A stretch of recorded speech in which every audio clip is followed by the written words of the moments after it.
Good morning, students. Starting with our next topic, next chapter in the syllabus, that is of free consent. Free consent. As we had seen in the initial lectures, that section 10 of the Indian Contract Act requires that for a valid contract to arise, there must be free consent of parties. Parties का free consent होना चाहिए. Section 10 is the most basic section. Section 10 में हम लोगों ने पढ़ा है. Section 10 कहता है all agreements are contract if they are made with free consent of parties competent to contract. So there must be free consent. Then other requirements are there. Free consent of parties competent to contract, lawful consideration, lawful object. Those things will we are seeing step by step. So one of the requirements for a valid contract to arise is that there must be free consent of the parties. So what is meant by free consent? What is meant by free consent? What is the meaning of free consent? First of all, consent. Consent has been defined under section 13 of the Indian Contract. There is series, it goes in series. First section 10 that it said that free consent of parties competent to contract. Then section 11 defines who are competent to contract. Then it says section 11 says a minor, unsound mind or person disqualified is not competent to contract. Then section 12 says who is a person of unsound mind. Then section 13 says what is meant by consent. Section 13 says two or more persons are said to consent when they agree upon the same thing in the same sense. Section 13 says, Section 13 defines consent. It says two or more persons are said to consent when they agree upon the same thing in the same sense. Means the two parties, the two person must agree upon the same thing.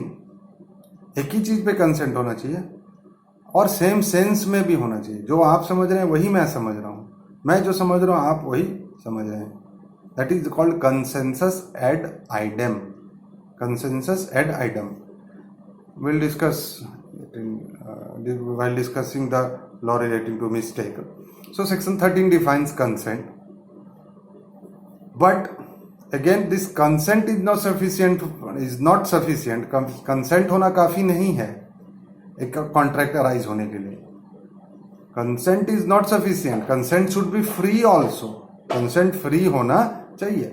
मैंने आपको धमकी दी कि आप मेरे साथ contact नहीं करेंगे तो आपको मैं मारूंगा, और आपने डर से कंसेंट दे दिया, तो ये कंसेंट फ्री नहीं हुआ, कॉन्ट्रैक्ट अराइज नहीं हुआ. सो सेक्शन 10 कहता है for a contract to arise there must be free consent of the parties. So what is consent has been defined under section 13. Free consent has been defined under section 14. Section 14 में free consent की परिभाषा दी गई है. Section 14 एक detail बताता है कि when consent is said to be free. Section 14 आप लोग देखिए अपने बेयर एक्ट में कहता consent is said to be free. Section 14 का मार्जिनल नोट है consent defined, free consent defined. Free consent की परिभाषा देता है, कहता है consent is said to be free when it is not caused by. Consent को फ्री कहा जाता है जब ये कंसेंट नहीं लिया गया है. कैसे? अब वो कुछ चीजें बताता है. कोर्सन के द्वारा नहीं लिया गया है, अनडू इन्फ्लुएंस के द्वारा नहीं लिया गया है, फ्रॉड के द्वारा नहीं लिया गया है, मिसरिप्रेजेंटेशन करके नहीं लिया गया है, मिस्टेक से नहीं लिया गया है. अगर इन सब चीजों से कंसेंट नहीं लिया गया है तो consent is said to be free. कहा कंसेंट को फ्री कहा जाता है. ठीक है, ये सेक्शन 14 कहता है consent is said to be free when it is not caused by first coercion, second undue influence, third fraud, fourth misrepresentation and fifth is mistake. तो ये इन पांच चीजों के अलावा अगर आपने कंसेंट लिया है तो कंसेंट फ्री है. लेकिन इनमें पांचों में से कोई भी एक चीज एक पार्टी ने दूसरे पार्टी पर अप्लाई किया है तो वो कंसेंट फ्री नहीं है. ठीक है, तो यही सेक्शन 14 कहता है consent is said to be so caused when it would not have been given but for the existence of consent को कहा जाता है कि वो कोर्सन के कारण हुआ, अंडू इन्फ्लुएंस के कारण हुआ, फ्रॉड के कारण हुआ, मिसरिप्रेजेंटेशन के कारण हुआ, मिस्टेक के कारण हुआ। कब? कि अगर ये सब चीजें नहीं होती तो कंसेंट नहीं दिया गया रहता। When it would not have been given but for the existence of such things, कि कंसेंट नहीं दिया गया रहता अगर आपने मेरे पर कोर्सन अप्लाई नहीं किया था, अगर आपने मेरे पर फ्रॉड अप्लाई नहीं किया रहता, अगर मिस्टेक नहीं रहता तो कंसेंट नहीं दिया गया रहता। अगर इन सब के कारण दिया गया है तो कंसेंट फ्री नहीं। तो ये 5 चीजें कहता है section 14। Consent is said to be free when it is not caused by coercion. अब कोर्सन का मतलब क्या होगा? Not caused by undue influence. Undue influence, fraud किसको कहेंगे? मिसरिप्रेजेंटेशन किसको कहेंगे? मिस्टेक किसको कहेंगे? अब फ्रॉड मान लीजिए, फॉर एग्जांपल, और मिसरिप्रेजेंटेशन और mistake for that matter is defined under Indian penal code in some different context. लेकिन वो इंडियन पिनल कोड में जो फ्रॉड की डेफिनेशन दी हुई है और मिस्टेक ऑफ लॉ की जो डेफिनेशन दी हुई है, मिस्टेक ऑफ फैक्ट, तो मिस्टेक की जो डेफिनेशन इंडियन पिनल कोड में जो है that does not apply to the Indian contract act. वो इंडियन कॉन्ट्रैक्ट एक्ट पे अप्लाई नहीं होती, बिकॉज हर लॉ का अपना एक पर्पस है, एक ऑब्जेक्ट है। उस ऑब्जेक्ट को ध्यान में रखते हुए उस एक्ट में वर्ड्स का प्रयोग किया जाता है। Words have been used keeping in mind the object purpose of the act. तो इंडियन पिनल कोड में जो वर्ड्स हैं, जो सेक्शंस हैं, इंडियन पिनल कोड का ऑब्जेक्ट कुछ और है, इसलिए वहां पे वर्ड्स का कुछ और मीनिंग होगा। इंडियन पिनल कोड में the purpose is penalty. Indian penal code में क्राइम को डिफाइन किया हुआ है, क्राइम के कॉन्टेक्स्ट में ये वर्ड्स यूज किए हुए हैं, फ्रॉड और मिस्टेक। लेकिन वो डेफिनेशन इंडियन कॉन्ट्रैक्ट एक्ट में अप्लाई नहीं होगा। तो हमें देखना है कि कोर्सन क्या होगा, कोर्सन किसको कहेंगे, फ्रॉड किसको कहेंगे, अंडू इन्फ्लुएंस। तो ये सेक्शन 14 ही बताता है कि consent is said to be free when it is not caused by coercion as defined in section 15, undue influence as defined in section 16, fraud as defined in section 17, misrepresentation का मतलब क्या होगा? As defined in section 18, mistake subject to the law laid down in section 20, 21 and 20। Means ये comprehensively lay down करता है section 14, ये clear lay down करता है कि कब कब हम कहेंगे कंसेंट फ्री नहीं है, और एक एक टर्म को ये क्लियरली एक्सप्लेन करता है कि अगर कोर्सन के द्वारा लिया गया है तो कंसेंट फ्री नहीं है। कोर्सन का मतलब क्या होगा? तो आप सेक्शन 15 देख लीजिए। अगर आपने अंडू इन्फ्लुएंस से कंसेंट लिया तो कंसेंट फ्री नहीं है, तो अंडू इन्फ्लुएंस का मतलब क्या होगा? आप सेक्शन 16 देख लीजिए। फ्रॉड का मतलब क्या होगा? आप सेक्शन 17 देख लीजिए। मिसरिप्रेजेंटेशन क्या होगा? 18 देख लीजिए। मिस्टेक 20, 21, 22 देख लीजिए। तो ये section 14 very less down very comprehensively what is the meaning of free consent. Clear? So section 14 says, again I am repeating, at the cost of repetition I am emphasizing again and again that section 14 says consent is said to be free when it is not caused by, ये चीजें नहीं होनी चाहिए। when consent is said to be free, consent को free कहा जाएगा, free कहा जाता है कब? तो जब इन सब चीजों के द्वारा, इन 5 चीजों के द्वारा कंसेंट नहीं लिया गया। ये 5 चीजें क्या क्या है? तो वो कोर्सन है जो कि सेक्शन 15 में डिफाइंड है, अंडू इन्फ्लुएंस है जो कि सेक्शन 16 में डिफाइंड है, फ्रॉड है जो कि सेक्शन से, तो इस तरह वो सेक्शन 14 क्लियरली ले डाउन करता है। Now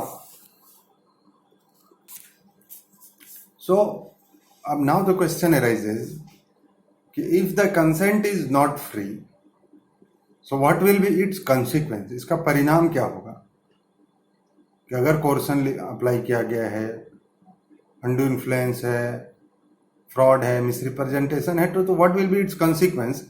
The consequences have been given under section 19 and 19A। क्या परिणाम होगा? consequence क्या होंगे when there is coercion or under influence or fraud, misrepresentation? So consequences have been given under section 19 and 19A. Both these sections will discuss later on, These sections basically say when consent to an agreement is caused by coercion, undue influence, fraud or misrepresentation, such agreement is a contract voidable at the option of the parties whose consent was so caused.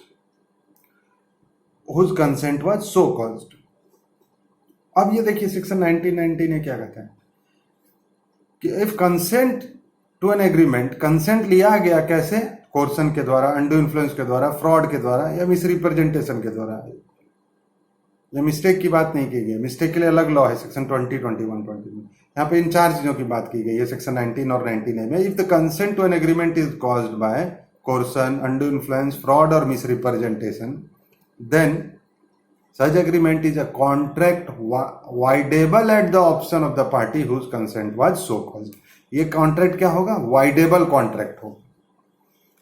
ये voidable contract होगा. अगर आपने कोर्सन किया है, undo influence है, fraud है, misrepresentation करके contract किया है, तो ये कॉन्ट्रैक्ट क्या होगा? वाइडेबल होगा. वाइडेबल कॉन्ट्रैक्ट किसको कहते हैं? हम लोगों ने शुरू में ही पढ़ा है. Voidable contract has been defined under Section 2I of the Indian Contract Act. Section 2I of the Indian Contract Act defines a voidable contract. Voidable contract क्या होगा? Do you remember it? Section 2I. It says an agreement which is enforceable by law at the option of one or more parties thereto, but not at the option of other or others, is a voidable contract. ऐसा agreement जो एक party, दो party हैं, तो एक party के option पर enforceable है, लेकिन दूसरे पार्टी के पास कोई ऑप्शन नहीं है. एक पार्टी चाहे तो उसको इन्फोर्स करवा सकता है, चाहे तो इन्फोर्स नहीं भी करवा सकता है. कौन पार्टी? वो पार्टी जो कि निर्दोष है, वो पार्टी हु इज इनोसेंट. अगर आपने मेरे साथ फ्रॉड करके कॉन्ट्रैक्ट किया, आपने मेरे पर फ्रॉड अप्लाई किया, then on discovering the truth, जब मुझे पता चलेगा फैक्ट क्या है, I may either resign the contract, cancel the contract और अफर्म द कॉन्ट्रैक्ट. मेरा ऑप्शन है. मैं चाहूं तो उस कॉन्ट्रैक्ट को रिसाइन कर सकता हूं, कैंसिल कर सकता हूं और उस कॉन्ट्रैक्ट को एक्सेप्ट कर सकता हूं, कंफर्म कर सकता हूं. तो ऐसे कॉन्ट्रैक्ट को बोला गया वाइडेबल कॉन्ट्रैक्ट, जिसको वाइड डिक्लेयर किया जा सकता है एक पार्टी के ऑप्शन पे. जिसके साथ गलत हुआ है वो चाहे तो उसको वाइड डिक्लेयर कर सकता है. मैं, आपने मेरे साथ फ्रॉड किया, तो मैंने डिस्कवर द फ्रॉड, मुझे पता चलेगा कि आपने मेरे साथ फ्रॉड किया है, तो मैं चाहूं तो उसी समय उस कॉन्ट्रैक्ट को वाइड डिक्लेयर करवा सकता हूं, रिसाइन कर सकता हूं और चाहूं तो उसको कंफर्म कर सकता हूं. अगर मैं वाइड डिक्लेयर करवाता हूं, रिसाइन करता हूं, तो फिर कोई कॉन्ट्रेक्चुअल ऑब्लिगेशन अराइज नहीं होगा. लेकिन अगर मैं कॉन्ट्रैक्ट को कंफर्म करता हूं तो वो एक वैलिड बाइंडिंग इन्फोर्सेबल कॉन्ट्रैक्ट की तरह दोनों पार्टीज पर अप्लाई होगा. वो एक वैलिड कॉन्ट्रैक्ट हो जाएगा, binding on both the parties to the contract. So this is section 19 and 19A says कि where the consent to an agreement is caused by coercion, undue influence, fraud or misrepresentation, such an agreement is a contract voidable at the option of the parties. Option है, voidable है, किसके option पे? Whose consent was so caused, जिसका consent इस तरीके से लिया गया था. किस तरीके से लिया गया था? कोर्सन करके लिया गया था, अनडू इन्फ्लुएंस, फ्रॉड, मिसरिप्रेजेंटेशन करके लिया गया था. उस पार्टी के ऑप्शन पे ये कॉन्ट्रैक्ट क्या है? वाइडेबल है. वाइडेबल मीन्स वो चाहे तो वाइड डिक्लेयर कर सकता है और if he wants he may confirm this contract and then it will be binding on both the parties.